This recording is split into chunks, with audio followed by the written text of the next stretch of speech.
दोस्तों, क्या कोई बेटा अपने ही सगे बाप का कॉलर पकड़कर उसी भरी पंचायत में एक के बाद एक 10 थप्पड़ मार सकता है? और क्या वो बाप जिसने समाज में एक बड़ा रुतबा कमाया हो अपने ही जवान बेटे के सामने घुटनों पर बैठकर बच्चों की तरह बिलक बिलक कर रो सकता है? सोचिए उस घर का क्या मंजर रहा होगा जहां एक 23 साल का लड़का अपनी पत्नी के पास जाता है, उसका गिरबान पकड़ता है, उसे भी थप्पड़ मारता है और फिर पालने में सो रहे 15 दिन के मासूम बच्चे की तरफ देखकर चिल्लाता है, बता सच सच, क्या यह बच्चा तूने मेरे ही बाप के साथ मुंह काला करके पैदा नहीं किया? यह कोई फिल्मी स्क्रिप्ट नहीं है दोस्तों, ना ही किसी काल्पनिक कहानी का हिस्सा है।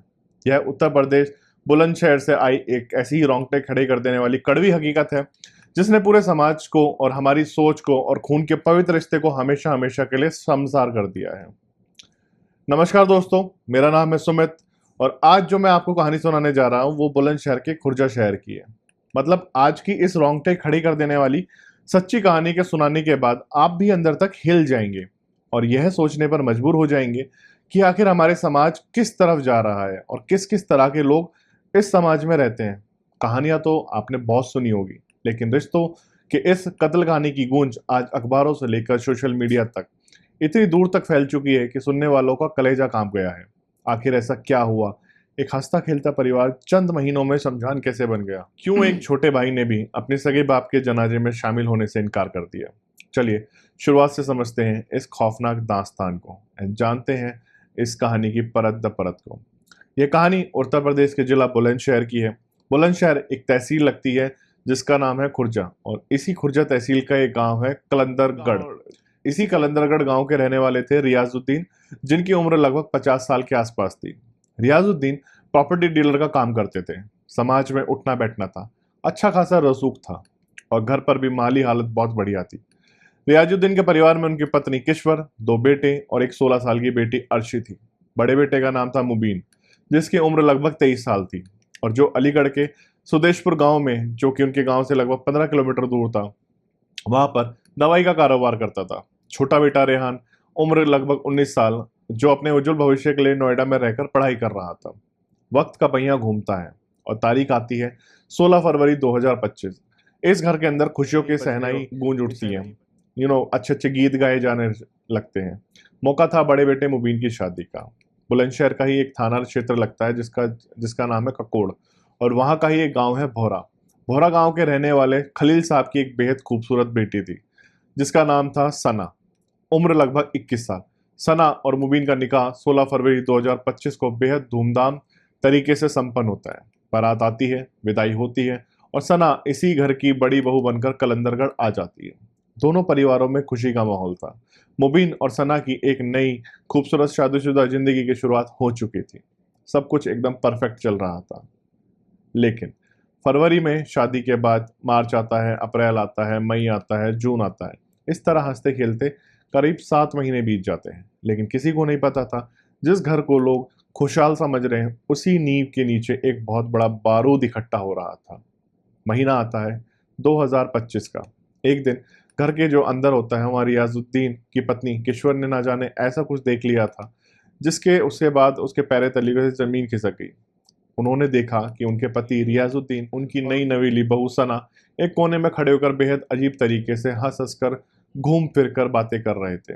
एक सास की नजरों से वो हाव भाव छुप नहीं रह सके थे। किशोर के दिमाग में शक का एक गहरा घेरा बन जाता है। एक संस्कारी घर में ससुर और बहू के बीच ऐसी नजदीकियां किशोर को बिल्कुल हजम नहीं।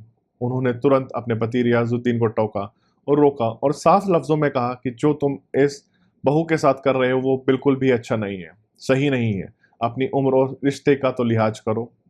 बात सिर्फ टोकने तक नहीं रखी, किश्वर का दिल गवाही नहीं दे रहा था। एंड पानी जब सिर से ऊपर गुजर रहा था तो उसने ना सीधे सीधे अपने बड़े बेटे मुबीन को पास बुलाया और कहा, बेटा मुबीन, जो तुम्हारी पत्नी सना है उसका तुम्हारे पिता के साथ कुछ ना कुछ गलत चल रहा है। मैंने अपनी आंखों से देखा है, वो सही नहीं है। इसलिए अभी भी है वक्त है, इसको रोक लो। अगर आज नहीं रोका तो बात बहुत दूर तक निकल जाएगी। जैसे ही बिग बेटे ने अपनी सगी माँ के मुंह से यह बात सुनी, मुबीन के पैरों तले जमीन खिसक गई। गुस्से और शर्म में उसका खून खोल उठा। उसने ना आव देखा ना ताव, तुरंत अपनी पत्नी सना का हाथ पकड़ा और सीधा उसके मायके ले जाकर उसको छोड़ आया। जी हाँ, वो सीधा सना को लेकर उसके घर छोड़ आता है। जब लड़की अचानक मायके पहुंच गई तो दोनों परिवारों में खलबली मच गई। रिश्तेदार बीच में आ गए। घर परिवार के जो जिम्मेदार लोग होते हैं वो इकट्ठा होते हैं आपस में बातचीत का दौर शुरू होता है। लेकिन लोगों ने मुबीन को समझाया कि अरे भाई इतनी बड़ी बात नहीं है, अगर ससुर और बहू आपस में हंसकर बात कर रहे हैं तो इसका मतलब यह नहीं है कि तुम सीधा लड़की को घर से निकाल दोगे। शक के आधार पर घर नहीं तोड़े जाते। जाओ अभी अपनी पत्नी को वापस ले आओ। मुबीन भी उन सब के बड़ों की बात मान गया और वो अपने ससुराल गया और सना को वापस अपने कलंदरगढ़ घर ले आया।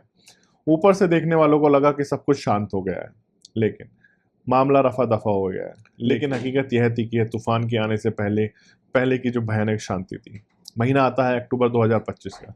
शादी को अभी साल भर भी नहीं हुआ था। एक दिन किश्वर ने घर के अंदर वो देख लिया जिसका उन्हें डर था। दावा किया जाता है कि किश्वर ने अपने ही पति रियाजुद्दीन और अपनी ही बहू सना को बेहद आपत्तिजनक स्थिति में देख लिया। अब पानी सचमुच सिर के ऊपर जा चुका था। घर के अंदर एक भयानक फसाद शुरू हो गया। चीख पुकार मच गई। किश्वर गुस्से में पागल हो चुकी थी। उन्होंने तिलमिलाए हुए अपने पति से चिल्लाकर कहा कि अगर तुम्हें इस सना के साथ ही रहना है, अपनी बहू के साथ ही रिश्ते रखने हैं, तो मुझे अभी के अभी तलाक दो एंड इसके साथ रहो। लेकिन ये याद रखना कि फिर इस घर के अंदर तुम कभी कदम नहीं रखोगे। जहां जाना है वहां जाओ, जिसके साथ रहना है वहां रहो। वहीं मुबीन, जो कि अब तक खामोश था, उसका भी सब्र का बांध टूट गया। उसने भी अपने बाप के मुंह पर कह दिया, अगर आपको इसके साथ रहना है तो शांति से रहिए, हमें कोई एतराज नहीं है, लेकिन आपको इस घर के बाहर निकलना होगा। लेकिन 50 साल के रियाजुद्दीन के सिर पर अजीब धुन सवार थी। उसने पूरे परिवार को चुप कराने के लिए एक ऐसी बात कही जिसने सबको सन्न कर दिया। रियाजुद्दीन ने कहा कि यह घर मैंने अपनी मेहनत से बनाया है, दिन रात एक एक कर पैसे कमाए हैं, तब जाकर मैंने ये मकान खड़ा किया है। अगर इस घर में कोई रहेगा तो सिर्फ मैं रहूंगा, बाकी कोई और नहीं रहेगा। अगर तुम लोगों को लगता है कि मैं कुछ गलत कर रहा हूं तो तुम सब यहाँ से जा सकते हो। दोनों बेटों को भी जाना पड़ेगा, बेटी को भी जाना पड़ेगा, एंड किश्वर तुम्हें भी यहाँ से निकलना पड़ेगा।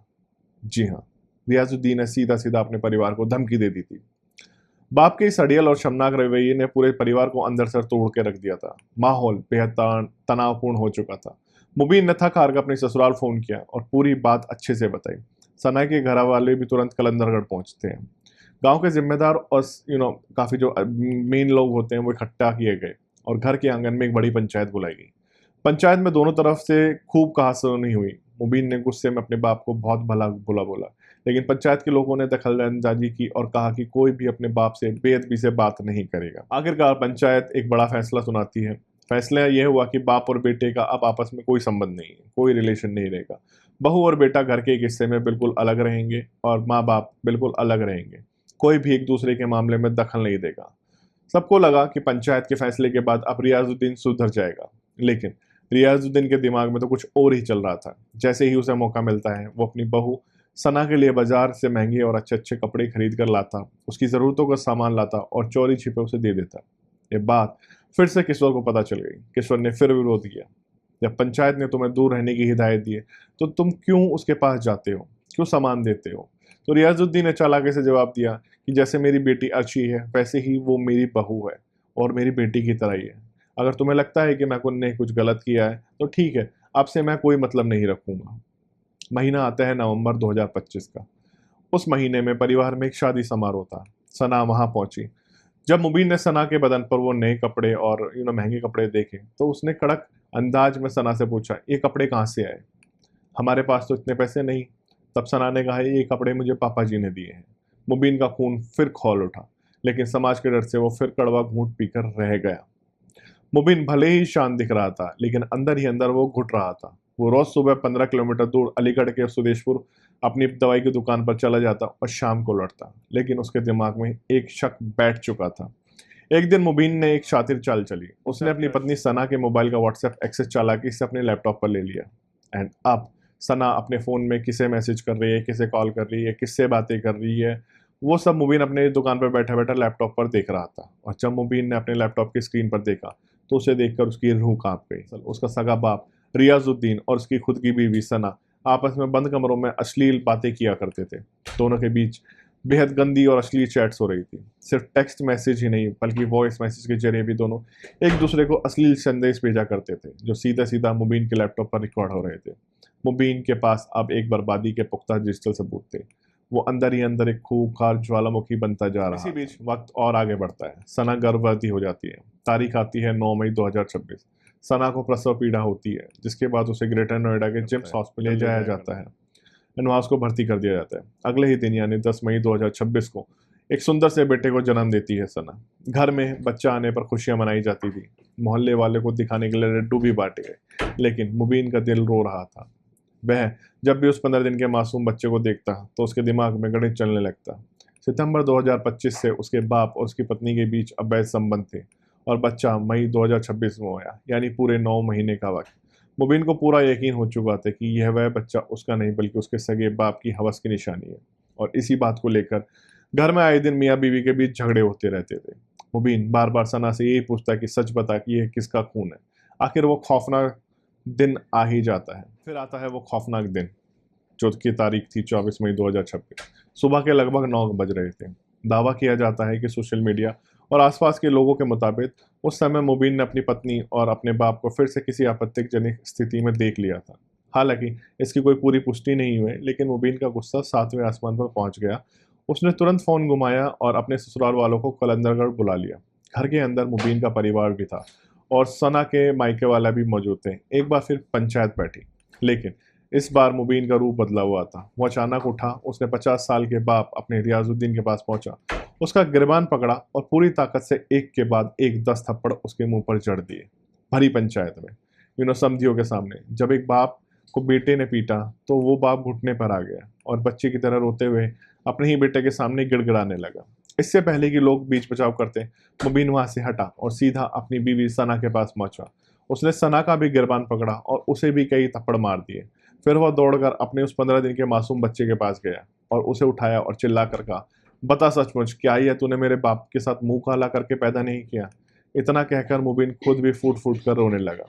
वहां मौजूद लोग सब सन रह गए। कोई कुछ नहीं बोला, क्योंकि मुबीन ने सबको वो अश्लील चैट्स और वो ही मैसेज दिखा दिए थे।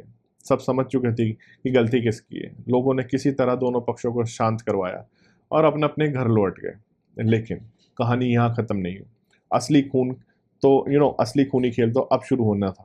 रियाजुद्दीन, जिसका समाज में इतना बड़ा नाम था, उसे लगा कि भरी पंचायत में उसके बेटे ने उसकी इज्जत का कचरा कर दिया है। रियाजुद्दीन गुस्से में तमतमा रहा था। उसने घर के अंदर ही चिल्लाते हुए मुबीन से कहा कि मैं तुझे जान से मार दूंगा। रियाजुद्दीन हमेशा अपनी जेब में एक पिस्टल लगाकर घूमता था। मुबीन को समझ आ गया था कि अगर आज उसने कदम नहीं उठाया तो उसका बाप उसे मार डालेगा। जैसे ही रियाजुद्दीन का ध्यान भटका, मुबीन ने मौका पाकर वो पिस्टल ढूंढ निकाली। मुबीन पिस्टल तानकर सीधा अपने बाप के सामने आया। इससे पहले कि रियाजुद्दीन को समझ पाता, मुबीन ने सीधा ट्रिगर दबा दिया। ठाई की आवाज हुई और गोली सीधा रियाजुद्दीन के सीने को पार कर गई। रियाजुद्दीन की मौके पर ही खून से लथपथ होकर वहीं ढेर हो गया। बाप को मारने के बाद मुबीन के सिर पर खून सवार हो गया। वो पिस्तौल लेकर सीधा अपनी बीवी के कमरे में पहुंचा, जो कि सना का कमरा था, एंड सीधा निशाना साधकर उसके सिर में भी गोली मार दी। गोली लगते ही सना फर्श पर वहीं गिर पड़ी और तड़पने लगी। वो गंभीर रूप से घायल हो चुकी थी। 2 लोगों को गोली मारने के बाद मुबीन ने सबसे पहला काम अपनी ससुराल भोरा गांव में फोन करके बताया कि उसने क्या किया है। उसके बाद उसने ठंडे दिमाग से 112 नंबर पर कॉल किया और पुलिस को बुलाया। मुबीन ने पुलिस को कहा कि हेलो पुलिस, मैंने अपने बाप को गोली मार दी है, वो मर चुका है और मेरी बीवी जिसके सिर पे गोली लगी हुई है वो तड़प रही है। आप लोग जल्दी कलंदरगढ़ आ जाओ एंड ये सब मुझे गिरफ्तार कर लो। इस दौरे हत्याकांड की खबर मिलते ही पुलिस महकमे में हड़कंप मच गया। खुर्जा देहात, खुर्जा नगर, अरिनिया और बुलंदशहर की भारी भारी पुलिस फोर्स एसएसपी और सर्विलांस टीम के साथ मौके पर भी वहां पहुंच गए। फॉरेंसिक टीम ने आकर जो सबूत जुटाए, पुलिस ने तड़प रही सना को तुरंत अस्पताल भिजवाया और रियाजुद्दीन के शव को पोस्टमार्टम के लिए भेज दिया। मुबीन को मौके से ही गिरफ्तार कर जेल भेज दिया। सना के पिता खलील ने इस मामले में मुबीन के खिलाफ अपराध संख्या 505/2026 के तहत बीएनएस की धारा 1000/1 हत्या के तहत मामला दर्ज कराया। और हैरान करने वाली बात यह है कि दोस्तों, उस तहरीर शिकायत पत्र के अंदर इस बात का साफ साफ जिक्र किया गया है कि मुबीन अपनी पत्नी पर अपने ही बाप के साथ मुंह काला करके बच्चा पैदा करने का आरोप लगाता था। दोस्तों, इस घटनाक्रम को आपको सुनाने का मकसद किसी को भी डराना नहीं है या किसी का दिल दुखाना बिल्कुल नहीं है, बल्कि आपको जागरूक करना है, सचेत करना है कि समाज में हवस और शक किस कदर रिश्तों का कत्ल कर देता है। इस घटना की सबसे दुखद और हैरान करने वाली बात यही है कि रियाजुद्दीन का जो छोटा बेटा है, रिहान है, जो नोएडा में रहकर पढ़ाई कर रहा था, जब उसे इस घटना का पता चलता है तो वो अपने बाप के जनाजे तक में शामिल होने से इनकार कर देता है। एक बेटे का अपने बाप के जनाजे में ना आना इस बात की गवाही देता है बाप की करतूतें किस हद तक गिरी हुई थी, जिसने अपने बच्चों की नजरों में उसे एक ससुर नहीं बल्कि एक गुनहगार बना दिया था। तो आशा करता हूँ दोस्तों ये कहानी आपको पसंद आई होगी। अगर आपको ये कहानी पसंद आई है तो इस वीडियो को लाइक करें, शेयर करें, और अगर आपने मेरे चैनल को अभी तक सब्सक्राइब नहीं करा है तो चैनल को सब्सक्राइब जरूर करें। तब तक के लिए मिलते हैं आपसे अगली वीडियो में। तब तक के लिए धन्यवाद।